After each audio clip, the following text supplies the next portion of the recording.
And my colleague Aleda is going to present that briefly. And then we're going to hear reflections from our wonderful panel, who I will just briefly introduce now. So we have got Jess Phillips, MP for Birmingham Yardley and Shadow Minister for Domestic Violence and Safeguarding. Anne Frank, the CEO, Anne Frank OBE, CEO of the Chartered Management Institute, and of course, Felicia Willow, the Forsyths Society Interim CEO.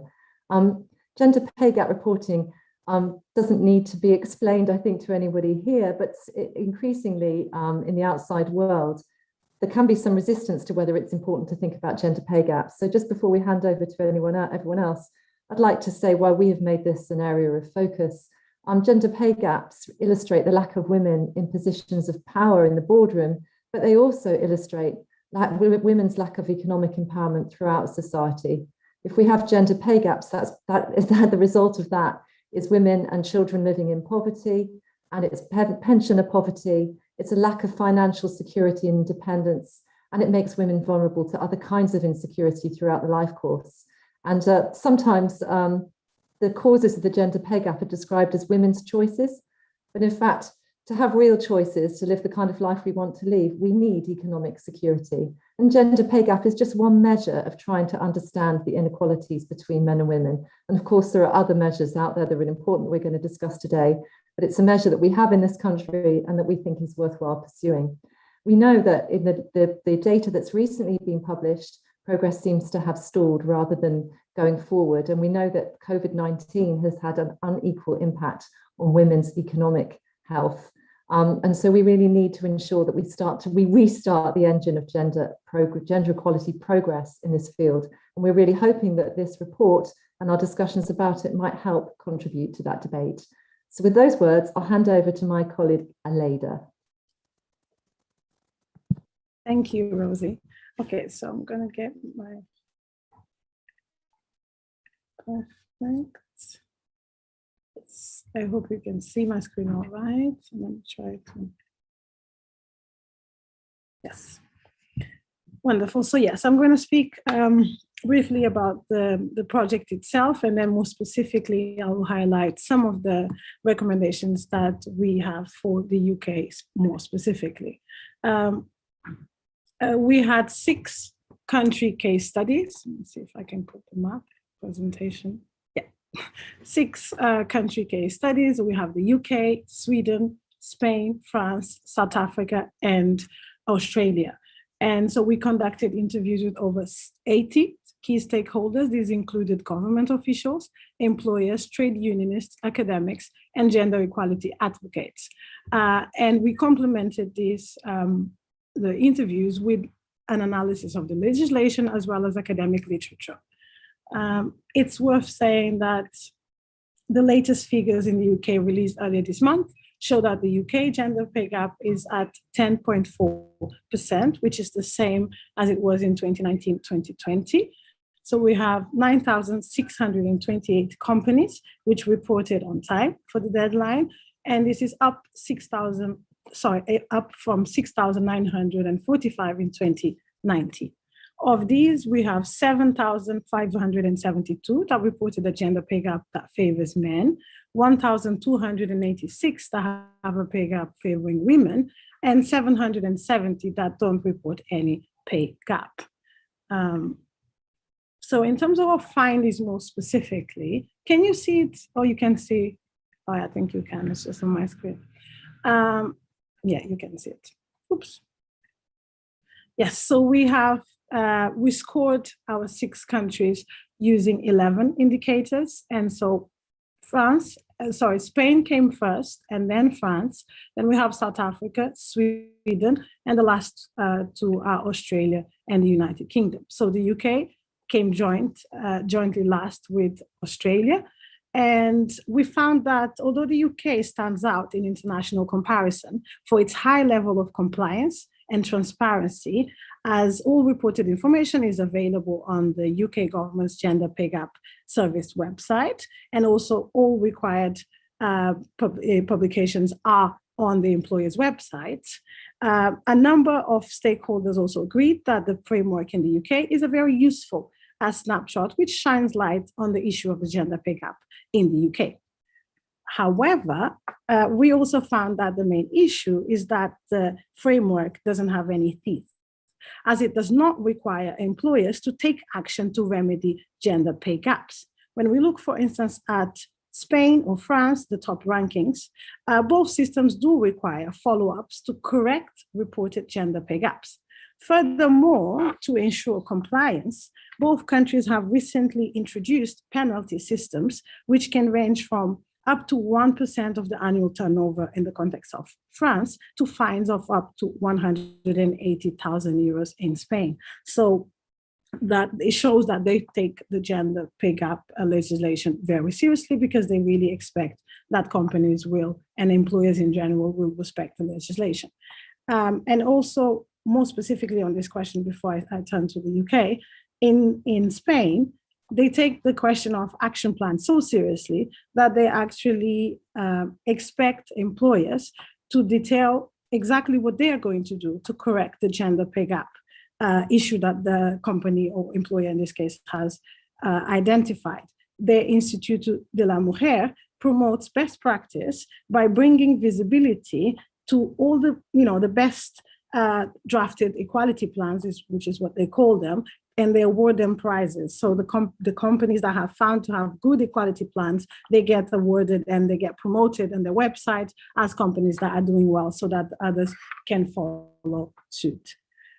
In terms of the UK more specifically, we found that in order to improve the current reporting mechanism, the UK should establish a legal obligation to publish action plans, as it is the case in France and Spain.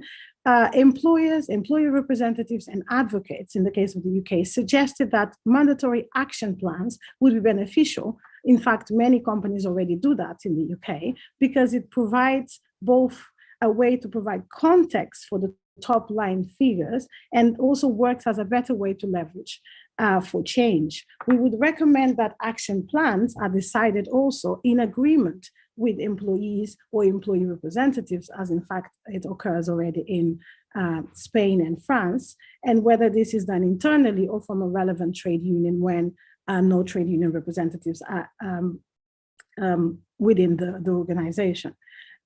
In Spain, they're also in the process now of developing a centralized system where all action plans are available. And given that the UK already has an excellent and very transparent mechanism, it would be very beneficial to just embed within the system that is already there a form of also publishing action plans, so that it shows not only the company has this percentage of gender pay gaps, but this is what we are going to do about it. And this is what we mean then by actually taking it seriously and being very assertive about how we are going to deal with the issue at hand. We also recommend lowering the minimum employee threshold, because the UK now has a threshold of 250. That's the highest out of all 6 countries. In our study, France, Spain, and South Africa have a minimum threshold of 50 employees, which again, it was found by many to be too much. While in Sweden, all employers are required to carry out gender pay surveys and analysis. It's the same thing in Spain. They're all required to conduct these surveys and analysis, but only employers with over 10 employees are required to actually document the findings in Sweden, and in the context of Spain is 50, as mentioned. Interestingly as well, in the case of South Africa, beyond the minimum threshold of 50 employees, employers with a total annual turnover equal or above that of small businesses, as defined by the Employment Equity Act, are also required to report. So they have the threshold of 50, but they also say, if you are a small company, but you actually have a high turnover, then you should follow the rules of the questions of the gender pay gap, because it recognizes that they would have the capacity. Because what was often highlighted in the context of Spain, for example, was that if we have a company that only has 5 employees and we ask them to report, they might not have the capacity because they're already struggling. They don't have teams internally that would be able to help them. But that wouldn't apply if you were a small business with a high turnover. So I think the context of South Africa here is quite interesting as an alternative beyond just considering the number. And lastly, in the UK, also, we are recommending the introduction of automatic fines for non-submission of reports. And increasing the capacity of the Government Equalities Office and the Equalities and Human Rights Commission so that they can provide better guidance and support, because it was often highlighted that calculations, although not too complex, they do take quite some time. And so employers feel that if they were better supported, the system would operate and work better. And so we hope that if we increase the capacity of the Government Equality Office and Equality and Human Rights Commission, we can conduct a more rigorous monitoring and analysis of submitted data as well. So increasing the capacity of the government bodies is also crucial. And I think that's all in terms of our key recommendations. Thank you. Thank you so much, Aleida. And before I move on to our first panelist, just to our audience, thank you so much for joining us. I can see that we've got lots of you with us today. Please do feel free to put your questions in the Q&A. We've had some submitted in advance that I will collect up. And first, we're going to go to Jess Phillips for her reactions. Hi, thank you so much to both of you, and thanks for having me on what is quite a tough day here in Westminster. The first thing I want to say, and Rosie has alluded to this already, is the importance of why we have to close the gender pay gap, and why, notwithstanding good action around transparency and movements forward in the past decade are to be welcomed. I often find as a feminist activist that I'm expected to act grateful for moments of equality. One of my constituents once said to me, I mean, you've got the vote, what more do you want? You know, I'm not here to act grateful. We have to be constantly pushing ourselves forward. But I think that if we don't put it in terms of, I suppose, for want of a better word, the emotive context of why this matters, then it just becomes about pay and figures and goody businesses and baddie businesses, and the sort of reality of why financial equality and economic equality for women gets sort of lost in it, in the picture. So if I were to think of the thing that I campaign on the most, and that is violence against women and girls, it is a simple fact that the reason that domestic abuse has nothing to do with anger management, sexual violence has nothing to do with sex. Both of those crimes are perpetrated against women because of power and control. And there is an ability to act with power and control over women in our country because they have both less economic stability, but also they just have less power. I often, when people say, oh, you know, it's about drink and drugs or the football results or, you know, Christmas or the pandemic that has caused violence against women and girls, you know, you didn't see a mass increase in people punching the bus driver. Violent men don't attack their bosses at work. People never grope up. You don't grope somebody who could fire you. You grope somebody who you can fire.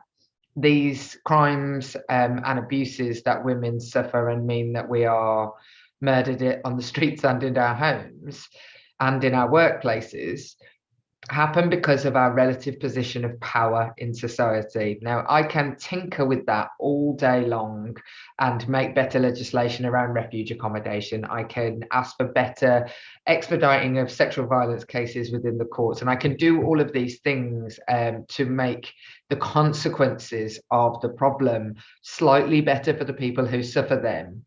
But in reality, the only thing that is going to change the pattern of violence against women and girls in society is if women have equal power and equal economic status. And so just to give it that in its broadest context, why this matters, why it isn't just a woman being paid 87 pence less than a man on the hour. This has a far, far greater and far more wide-reaching consequences for our society if we don't seek to tackle it. And so tackle it we must. In response to the evidence that has been provided, I think that we are, the sort of very opening thing that our leader said was about how the gender pay gap is pretty stubbornly exactly where it was when first reported. And I remember the first year I was in Parliament, it dropped.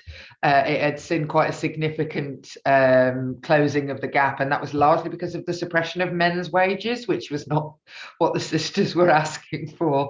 It's like we have over 50% of women MPs in the Labour Party, not because there's been a massive increase in women MPs, you understand, because there was a massive decrease in male Labour MPs at the last general election, which is not the equality that I wanted to see.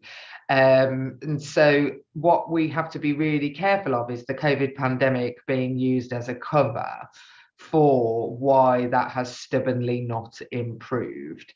And I can already feel as a legislator and policymaker that the sort of coverall of, well, the pandemic, recovery from the pandemic, and in the very simple fact that people didn't have to collect the data during the COVID-19 pandemic shows you that this is still seen as a sort of policy add-on. Nice to have, isn't it? It's nice to have this sort of thing, but it's not, it's not bread and butter. But I mean, to me, it is absolutely bread and butter in policy making, and should be one of the biggest priorities, for example, of our business directorate in government. It isn't. I mean, I'm here to tell you that it absolutely isn't.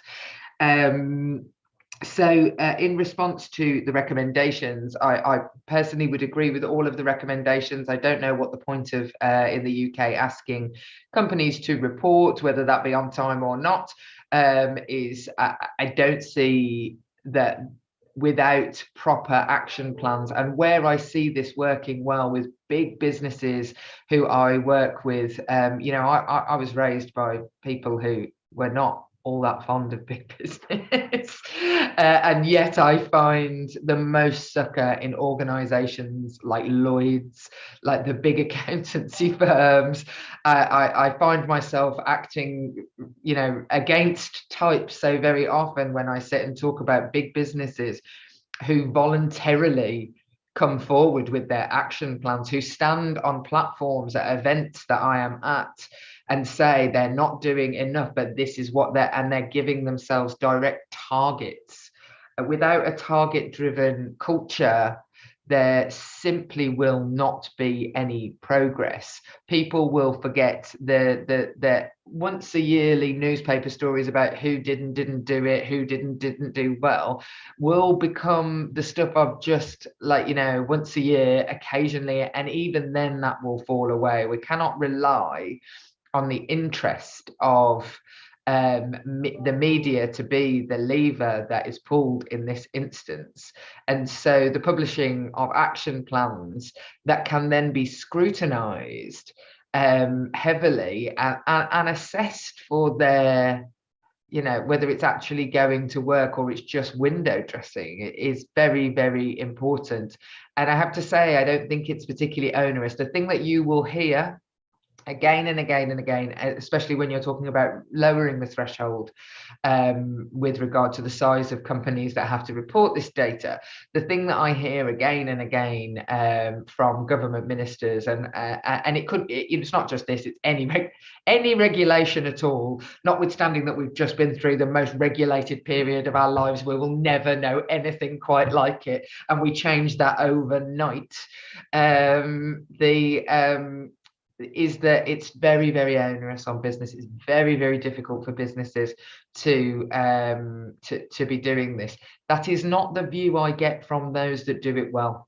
They see the value in it. They see the benefit in doing it. They see the value to their bottom line in doing it as much as anything else.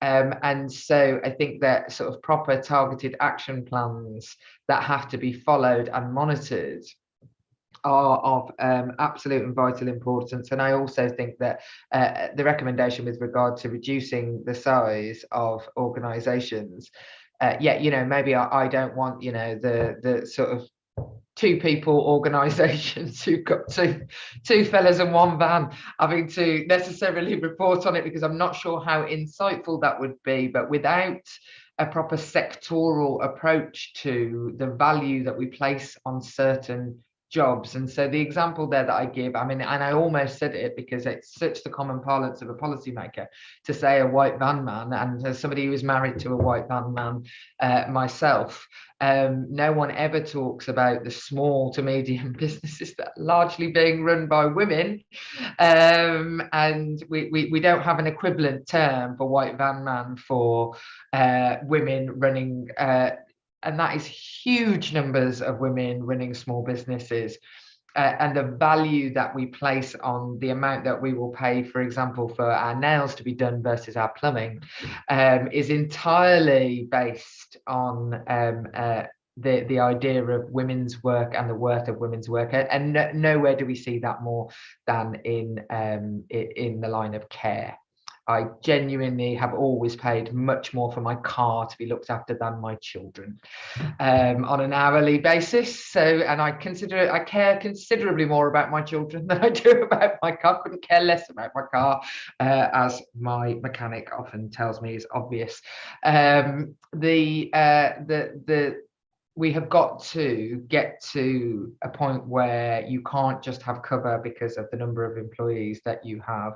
We have got to have a much broader conversation, and there are obviously government departments that have levers, and the greatest lever that we have with regard to the wages of women is that of the minimum wage, and the value that we place on public service care, whether that's childcare, social care, and the sort of sectoral disadvantage of things like nursing is it should not be missed from any conversation that we are having on this. I would agree with all of the recommendations. I often see companies that will publish their report and it says nothing to see here, no problems, and I just simply don't believe it, and without a proper look down at the data of how these things come about, and a proper look of how women should be progressing, whether it's with bonuses, with overtime. I never, for example, once got paid a penny of overtime when I worked in a women's refuge, and I would be there in, late at night when someone was giving birth, or curtains had to be put up because there was a new family coming in, and you time waste for no, and my husband wouldn't work a single second of his time without being on an overtime rota, without being, tools down, without a call out fee, and whatever that had been negotiated for him largely by a very unionized workforce. And so that, I think, is these are the sort of reflections. I would support all of the recommendations, and we cannot just simply go on, and we cannot also say that companies have had it difficult during COVID, and so let's cut them some slack for another 5 years, because in that time the older women gap will grow without question, and we will see at best no progress elsewhere. Thank you so much, Jess. Incredibly powerful explanation for why this matters and what we need to do about it. Over to you, Anne. Thank you. Yes, I agree. Really nice exposition about why it matters. Now, just to put a little bit more context on some of the great information that Alita shared earlier. In fact, it's important that we understand that the gender pay gap isn't stationary. It's gone backwards. Okay, it's gotten worse. So if you look at that 10.4% figure, it's up from 9.5% the last time it was mandatory, which is 2018-19. The bonus gap's gotten worse too. It was 15.5% in 18-19, and oh, guess what? It's just under 20% at 19.8%. So it has absolutely gotten worse. It's important that we understand that. And actually, where it's gotten worse fastest is in the private sector.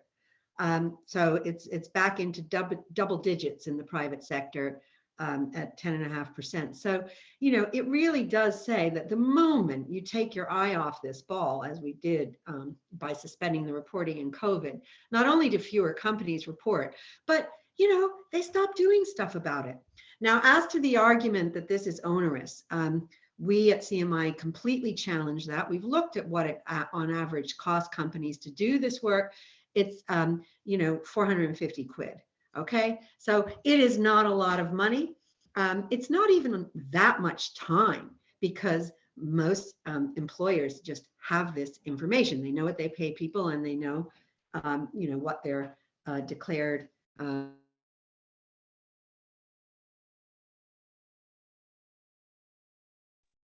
And I can't hear you. Have you accidentally hit mute? She's frozen, I think. Yes. Anne? We did advise the government on the gender pay gap. And I think, I completely agree with all of the recommendations, and I'll come on to, why that is that Alita highlighted. I think they're absolutely essential. But one thing I would say, and I want to spend a little bit of time on, is, what can you do to make action plans that work? Okay, I think it's absolutely essential that we have action plans. But I think it's also really important that we have action plans that work. And so when we were advising the government on this, there were two things that we said are absolutely essential. And I really do think the UK, I applaud the UK on these two aspects. The first, and I think probably the most important, is the quartile reporting. And the reason why that's so important is because of what I call the glass pyramid. Most companies have a gender pay gap because if you look at female participation in their workforce, it looks like this. Meaning, in the bottom quartile, the lowest paid entry-level jobs, it's typically 50-50, and there's a very little pay gap difference. But what happens is those women slip off the ladder. So when you get to the next quartile, fewer women than men are promoted. And the next quartile, even fewer women than men are promoted. And then you get to the top, and oh, guess what? Suddenly it's 75% men, 25% women, even though at the bottom it was 50-50.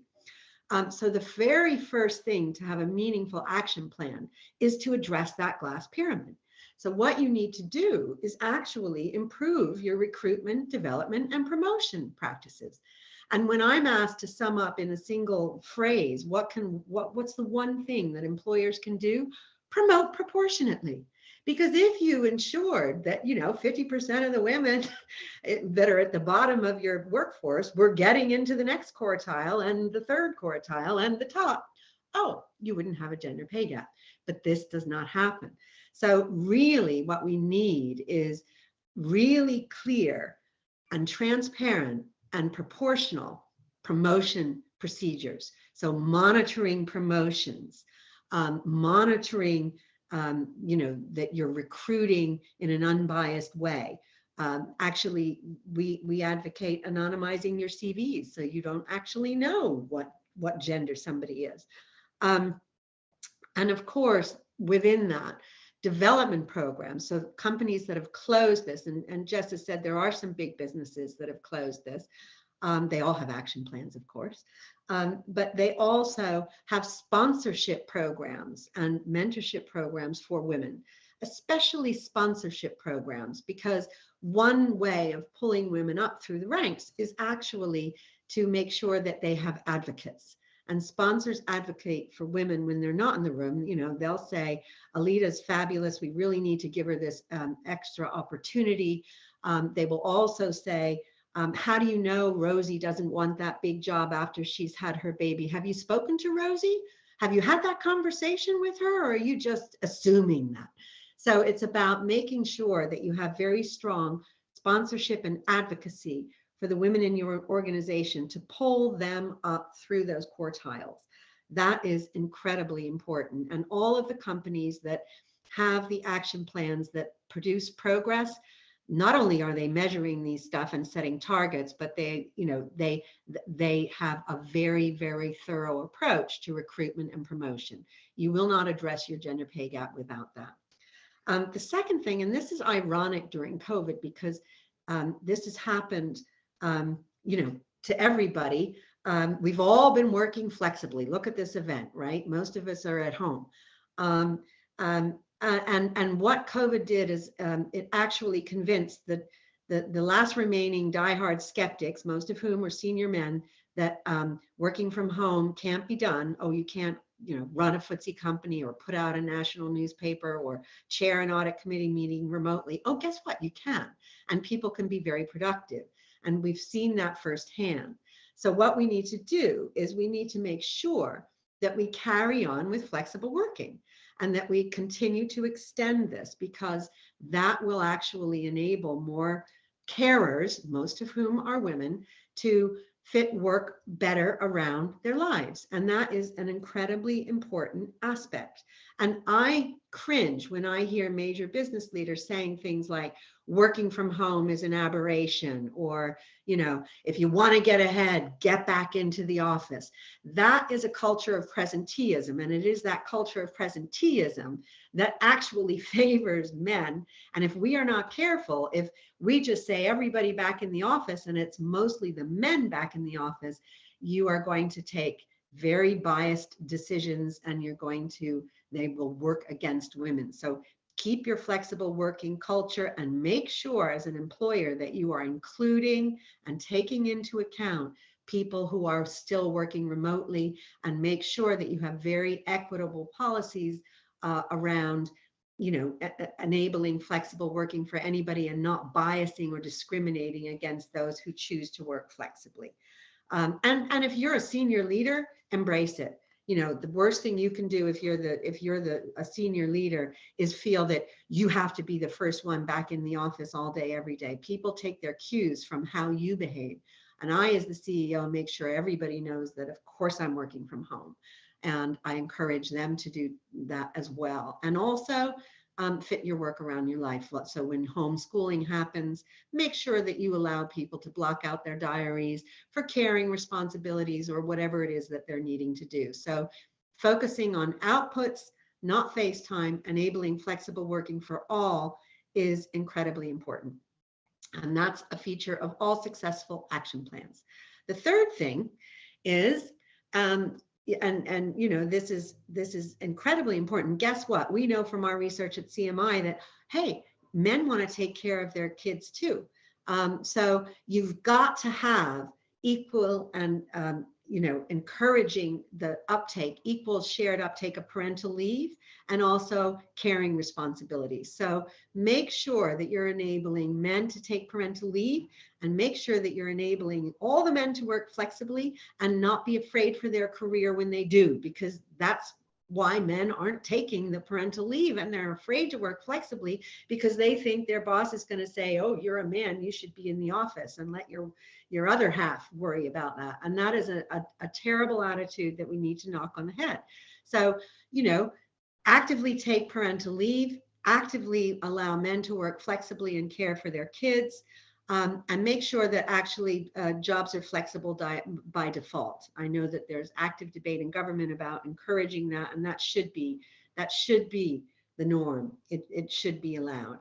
And then there's two more aspects of action plans that work. One is use positive action. I hate it when people say, but actually, if you promote more men or women, if you promote more women or people of color or disabled people or whatever, oh my God, you're giving them an unfair advantage. Well, that's assuming you had a level playing field.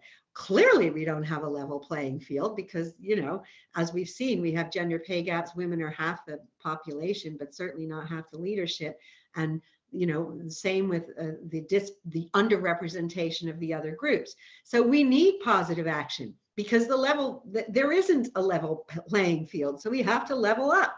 And the best way to level up is to make sure that if you have underrepresented groups, that you go out of your way to make them represented, because how the hell else are you going to address the problem? You won't. And this is where actually this very important point, which Jess also mentioned, and which we at CMI champion, is what all the companies say that do this is actually, when you make a workplace better for women, you make it better for everybody. So, you're making a better culture. You're improving your employee engagement. You're improving your culture. You're improving your financial results, and you're creating more opportunities for everybody, not just women or Black people or whoever it is that you're trying to champion. So that's a really important point. So please do that. And that's legal, by the way, because if the participation by those people is disproportionately low, you're allowed to do stuff to correct it. So we've got to put paid this notion that you can't do that. And finally, use the government schemes, whether they're apprenticeship schemes or other educational schemes, to improve the talent pipeline. I would have loved to have seen, I believe that actually any employer that takes government money for anything should have to report on who is benefiting from that. I would love to see, all of the people that took the furlough scheme or the business bank loans or use the apprenticeship levies, who is on that scheme? Are you monitoring all of the characteristics, the sex, the social mobility, the ethnicity of all of those participants? Because if you're going to take that government money, you should be using it equitably to increase participation from all underrepresented groups. Now, those are the characteristics of successful action plans, those 5 characteristics. CMI just put out a guide with the EHRC that summarizes it. I have sent it to King's. You can certainly include it and circulate it to everybody on the call that would be interested in that.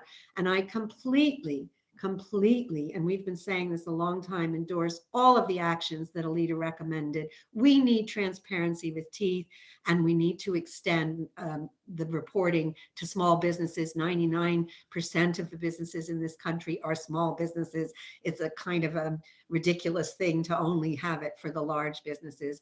And not only should there be a fine for no action plan or no reporting, I think there should be a fine for no progress. So completely agree with all of those recommendations. Thank you so much, Anne, and really, really powerful example of what businesses should be doing and what business leaders should be doing. And I think we agree with absolutely everything you've said. So thank you so much. And now we're going on to Felicia.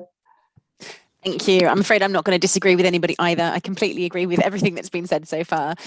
Just this morning, actually, I took my daughter in to look at a high school. She's in year 6, and where we've done a lot of open mornings. And this one was an all-girls school with a very inspiring female head teacher who looked around the room and said, the young women in this room are going to be the leaders of the future. They could be the prime minister. They could be leading big business. They could be making huge changes in the world. And she spoke about social justice and all these incredible things these young women could get involved in.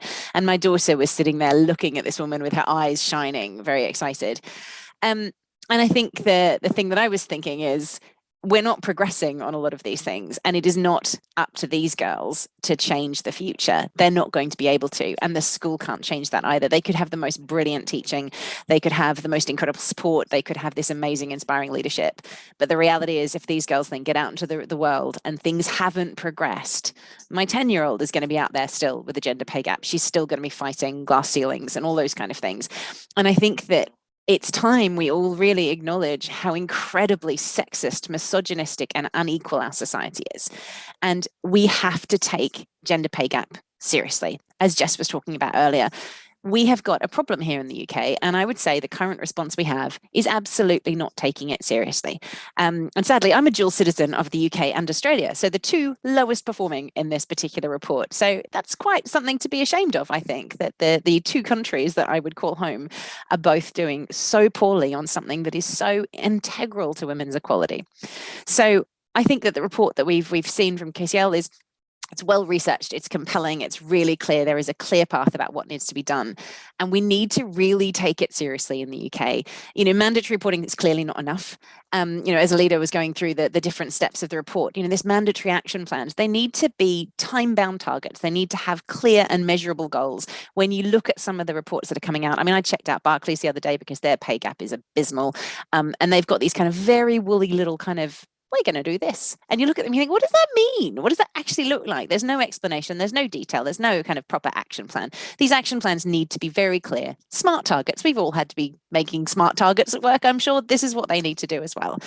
And without mandatory action plans, we really need employers to be smart. You know, gender equality is good for business. McKinsey has that 150 billion pounds of extra GDP would be created if we had gender equality in business. That stat's bandied about a lot.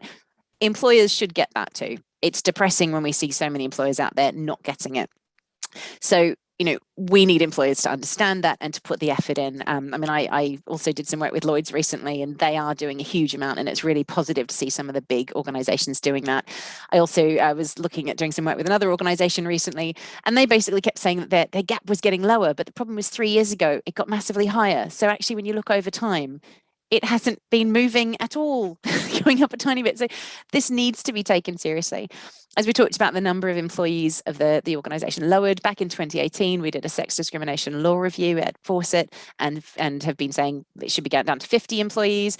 I know since then we've probably been lobbying more like for 100 because it probably felt more achievable, but we have to actually understand what's going on. These big companies should be leading the way, and perhaps we could have more intense fines and responses to those kind of organisations, but actually smaller organisations shouldn't be pretending that this isn't a massive problem. We've talked about enforcement action to be strengthened, made more meaningful. You know, this shouldn't be something that an employer could go, oh, well, it doesn't really matter, we'll just pay that. That'll just be part of our bills. It should be something that makes them stop and think twice. And as Anne was talking about, it's not a difficult thing to actually do. And, you know, some of the actions out there are very straightforward. So 100% I support all of the actions Anne went through. I'm going to talk about one in particular today that is actually a really, really simple little thing that actually Fawcett is focusing on this year for Equal Pay Day, and that is ending asking for salary history in recruitment. So Equal Pay Day is likely to fall somewhere between around mid-November or so. We're not quite sure yet. We should know in a couple of weeks or so. That marks the day, of course, when, due to the gender pay gap in average wages, women effectively stopped getting paid in comparison to men. So we're launching a #EndSalaryHistory campaign. And so we're calling on employers to commit to end salary history, to stop asking new recruits how much they were paid in their last jobs. I'm sure everyone listening has had that in one of their applications that they've had to put forward. And sometimes you're there thinking, what is going on here? But of course, what they're doing is they're basing the salary offers on what you've been paid before. This practice bakes in gender, race, and disability inequality. And I'm sorry, I should have mentioned earlier, the other thing that Fawcett is very firm on calling for is ethnicity and disability reporting as well. We cannot understand the inequalities without understanding the intersecting characteristics that come up to it. So if you're watching today and you're frustrated that this is going on, I'm frustrated, and that we don't have action on mandatory action plans. We don't have the government taking these things seriously. We're seeing things like, let's give people an extra 6 months. Let's suspend it for the most important year that's going to affect gender inequality. No. We need action. So what can you do?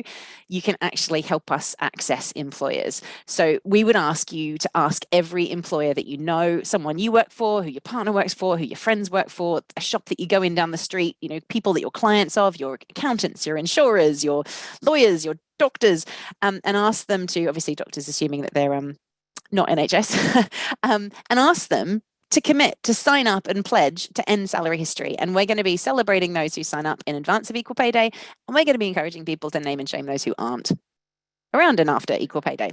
So employers can take the pledge on a website. It's endsalaryhistory.co.uk. And so why am I talking about all this? So salary history is a massive problem. It's this very common thing people do. So employers do use it as a way to determine the pay level that they're going to give the candidate. Some say that they're doing it for organizational salary benchmarking, but there are much more professional ways to do that. You can benchmark your salaries without having to ask the people who are applying to tell you what they've been paid previously. Research also shows that when employees actually report their own salaries, it's a really unreliable source of information because applicants aren't always honest. And to be honest, why should they be if their offer is going to be based on what they've been paid before? So asking salary history is simply wrong. Research is absolutely clear that women, disabled people, and people of colour are likely to have lower salaries. And this means that when new employers offer them their wage based on past salaries rather than on their experience, their performance, their skills, the decision simply perpetuates and embeds inequality, contributing to all of these different types of pay gaps. So in the United States, though, 21 states from Massachusetts to Alabama have taken the step of banning salary history questions. And academic evidence of these changes finds that it has had a marked impact on the pay of women and people of colour, raising their wages when starting new jobs by around 6%. So if you don't think employers are doing it for that reason, that's the proof that they are. So ending salary history is not going to do it on its own. You've heard a lot of different things today about things that employers need to do. It is one thing. You may also have heard of the Show the Salary campaign, which is another thing that's related to this. There's lots of different actions, but it is one key change that could make a real difference, especially at a point where the pandemic is threatening to roll back inequality. So, of course, it's important to flag up that employers who do this are also risking breaching equal pay legislation. We do have a law that's been around for 51 years in this country that says that if you have people doing equal pay of equal work, they should be having, if they're doing equal work of equal value, they should be getting equal pay. So if you're actually using that kind of history to decide to give someone a lower salary, you're very likely to end up breaching that equal pay legislation because you're going to end up with those pay gaps. So there's also reams of evidence out there about the impact of paying people less than other people in their organization doing similar work. They're more likely to suffer from low morale, more likely to leave the organization and be looking for other opportunities. It is a really terrible thing if you want to have high-performing, happy employees. So paying people unfairly is simply not good for business. Again, we need employers to be smart enough to know that asking for salary history has got to go. So yeah, please ask every employee you can to voluntarily pledge not to use the practice. And if you could participate on Equal Pay Day itself, sometime around mid-November, in naming and shaming those who refuse. I've been writing out to lots of different employers that I know. Some have come back in positively. A lot have come back with this very fuzzy, oh, we're in the process of doing a review of this thing. And so therefore we can't say, oh, okay, so you're going to continue to embed inequality in between now and sometime when we shame you. So I often say, right, well, you're just going to potentially be targeted on this day. So obviously, if people have stopped already, a lot of the organizations we work with in the women's sector, of course, would not dream of being doing this. So a lot of them are providing their support. So it's not like you have to be doing it to stop it. You can also pledge not to do it. So basically, employers are being asked to commit to 3 things: to not solicit current salary information from prospective employees in any manner, including application forms, job interviews, and portals. 2, to review all background and candidate screening software to ensure that they don't ask for previous salary information. And 3, to use other methods of determining salary instead of depending on past salary information, for example, such as someone's skills, ability, and performance. Something like that. So we get a lot of coverage for our Equal Pay Day campaign. Last year, it was about 800 pieces of press coverage with a combined readership of about 75 million. So it is actually an opportunity to be part of something big and to really know that there will be some focus on this. And our announcement will be recognizing those pioneering employers who have already signed the pledge, and we'll be launching this nationwide campaign of social media contact and letter writing where the public will ask their employers to sign up and ask them why they haven't yet. So it would be great if people get involved. We'd really like that. It's just one action to do, but obviously we all know lots of different employers out there who could help. So yeah, fantastic report. We fully support it here, and thank you for bringing me on the panel today. Thank you so much, Felicia. And I'm going to abuse the chair's position because I think this is absolutely fantastic. And we know there's a huge research base out there about how actually asking about previous salary history bakes inequality in. But if you happen to work for a really large, complicated organization with lots of different hiring practices that maybe have been embedded over perhaps a couple of 100 years, it might take you a little while to find everybody you need to speak to make that change. How much in danger are people are being named and shamed if they're not able to fix all that by the date that you're going to target them? I suppose we're looking for quite a simple pledge. So it's kind of like, are you going to do it or are you not? I mean, there should be a person in HR who at least can say whether or not it's happening. In most organizations, there'd be something there, but it's, leadership should really be able to see that this is something that's inappropriate and just be able to sign up. So yeah, we would, if someone says, oh, it might take us a while, we would probably take that as a fudge and go ahead and name right. So we've got some of us have got a lot of work to do, and in a short period of time, we'll get cracking. Yeah. So I've got questions from the audience coming in. One of them here, I think it's directed at you, Anne, but I think actually everyone might have a view. Something we've been talking about a lot at the Global Institute for Women's Leadership is that we already have a 2-tier workforce with the mummy track, with those who work part-time tending not to get promoted. We're very concerned about maybe moving to a 3-tier workforce. You've got those who are in work a lot. This is for office-based jobs, obviously more than those individuals who are key workers and need to be face-to-face. You've got those who are perhaps hybrid and those who are remote. And we might end up with 3 tiers with women, as you can well imagine, most likely in the remote. What can government do? What can employers do? What can we do to try and make sure that doesn't happen? Thoughts from the panel? Anne. Well, it's a great question. And in fact, you're absolutely right to be concerned, because unless you're aware of the likelihood of that happening, that's exactly what will happen. So there are, I think, three things that you can do as an employer. The first is don't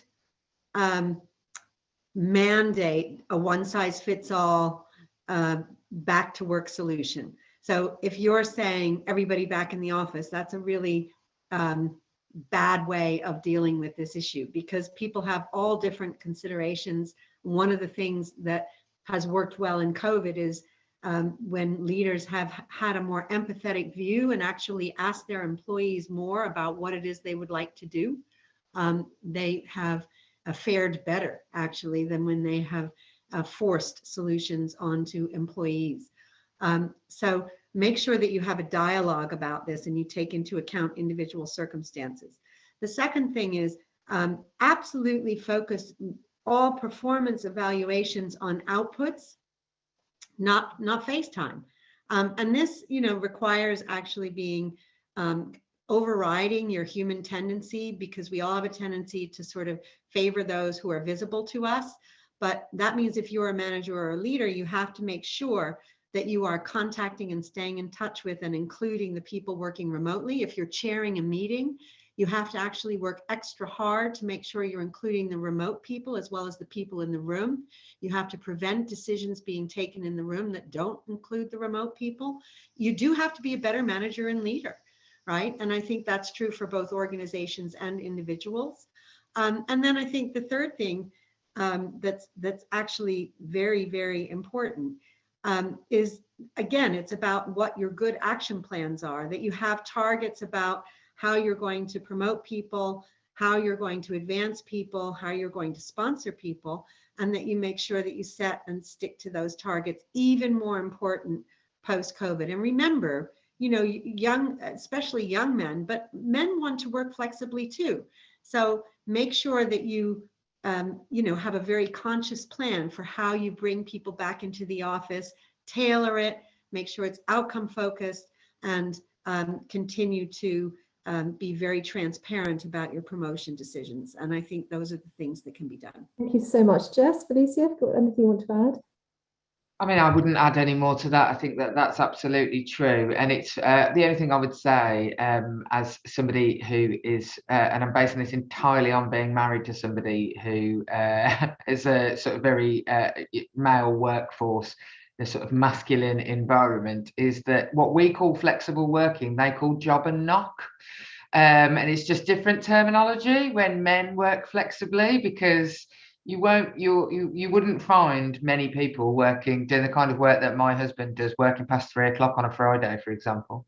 And they often start shifts earlier. So if you've ever had builders in your house, you'll find that they're often there at 8 o'clock in the morning and they leave at 4. But we call it something differently when men do it, and we, for some reason, feel the need to sort of for want of a better word, make it touchy-feely when it is, or that it's problematic when women are doing it. But it's what my husband calls job and knock, and it is the standard in most male workforces. That's a really interesting point. One of the things that frustrates me in this agenda is why we don't think more about flexibility in work that has to be face-to-face. For example, nurses, why can't nurses just work shifts that work for them? If you look at the gender pay gap, it's worse in education, it's terrible in nursing, where it's very heavily dominated by women, and we don't do enough to tackle that. Alicia, did you want to come in? I mean, I would agree with what's been said before as well. One of the things that we do call for at Fawcett is this revamping of the shared parental leave program, because it's not working. And I think that's a huge factor in some of these things about men going back to work and creating different layers. We know dads want to be more involved, but they're not able to pick up the entitlement to leave, because it's a kind of taking it from one pot out of the other. Whereas actually we want the kind of protected, take it or leave it, secured period of leave for each parent, so that there's more equality in there. And then obviously the creation of culture by employers that makes it acceptable and encouraged for men to do that, because those things are hugely important with reducing some of these differences between how men and women are making decisions and working. So one of the questions that's come up in different forms a couple of times is around the ethnicity pay gap and gender and ethnicity pay gap. One person asked, is it going to be mandatory? I don't think any of us have the power to answer that. But I think there is another question about how do you do it when there is a sort of right to privacy around some of your personal characteristics. Does anyone have any thoughts about those questions? What I would say is, if you explain, so the experience is we absolutely need better data on ethnicity. And the best practice, and what I would advocate, is explain to people why you want it. You know, if you say, look, I want you to tell me your ethnicity because I want to know, are we paying people fairly, or do we have an ethnicity pay gap? And I can't discover that unless I have the data. And once I have that data, I'm going to do something about it. So if you're an employer and you earn employees' trust, then they will give you the data. And actually, it helps if you've tackled your gender pay gap, because you've already earned some trust. You've got some trust in the bank with your employees because they've seen that, oh, you monitored that data, you did something with it. And that's another reason for getting your gender house in order, because that's going to open the door to getting your ethnicity house in order and disability house and all the other protected characteristics, because you'll have your employees' trust. And that's what you really need, that you're going to take it for a good reason and do something with it. Yeah, I would agree with that totally. There has to be an element of trust and less. I mean, obviously, it should be trust across the board. The fact that you don't have to report on the intersecting issues is without question problematic, and should absolutely form part of an update to the legislation. But I've had very little experience of people not wanting to put through their ethnicity. The biggest issue of discrimination with regard to women in the workplace that I think gets hidden the most, I'm not saying, and is one of the biggest issues, is disability, is the issues of disability, and people having to self-assert their own disabilities, and so many cases that I see, just even as a constituency MP, people don't feel that they can take that part of them to work, even though all the data suggests that people, registered disabled people, take fewer sick days, and all of that jazz is there for people to see. It is still very much like a sort of cursory concern of lots and lots and lots of disabled women, especially.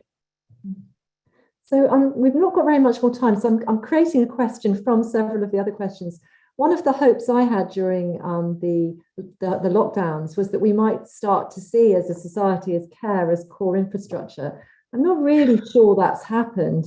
What can we do to make that argument? I'd love to hear from all of you before we wrap up. Go on strike.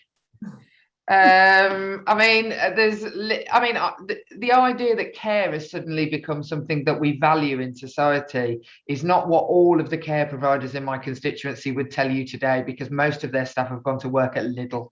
So the reality is that difficult labour of women being done at not just the minimum wage, below the minimum wage, if you were to add up the hours and the difficulties in what people have to do. Why on earth wouldn't they go and work somewhere that provides flexibility in shifts and different patterns of support that pays them more, if not an equal amount?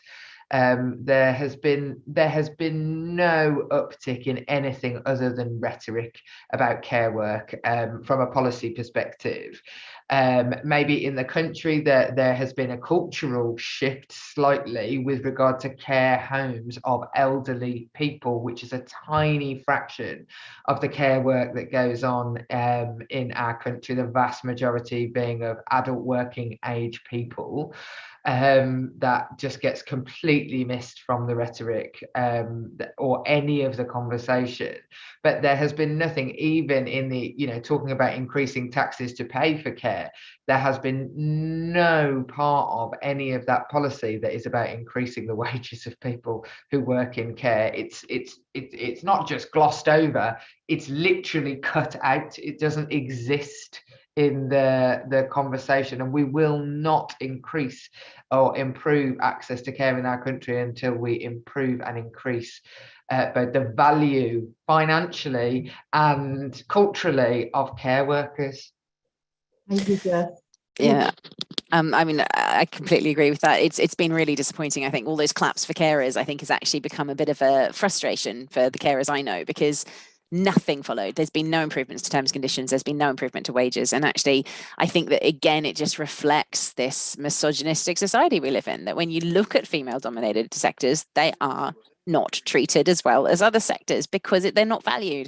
And so we had this blip where it was valued, but I'm actually not seeing people aren't kind of changing what they're voting for. They're not changing what they're kind of lobbying for. They've done their clapping, they've stood out the front of their house, and that's it. And it's deeply frustrating. There's a great report, I don't know how long ago it was, but the Women's Budget Group did a report on a care-based economy or something along that nature. I'm not quite sure of the title, but definitely worth digging that out, because they actually looked at really revolutionizing all of that. And of course, we've seen a lot of things around childcare recently. There was a big survey that came out a few weeks ago about the cost of childcare and the impact that has. With a number of, I think it was about a third of families were spending more on their childcare than they are on their mortgage. And again, this is a sector, it costs us a lot of money to use, but actually the people who are working in it, 97% of whom are women, are not getting paid adequately and not getting appropriate terms and conditions. So you just see this over and over and over again, and it's deeply frustrating. Thank you all. And this has been a fantastic panel. And I think we've come full circle around gender pay gap is a measure of economic empowerment or a measure of economic disempowerment. And the undervaluing of care is part of that story. Thank you all so much for your contributions. Our speakers, you've been so knowledgeable. Let's hope that we can all work together to push this agenda forward. Thank you, everybody. Take care. Thank you. Thank you. Bye-bye. Bye.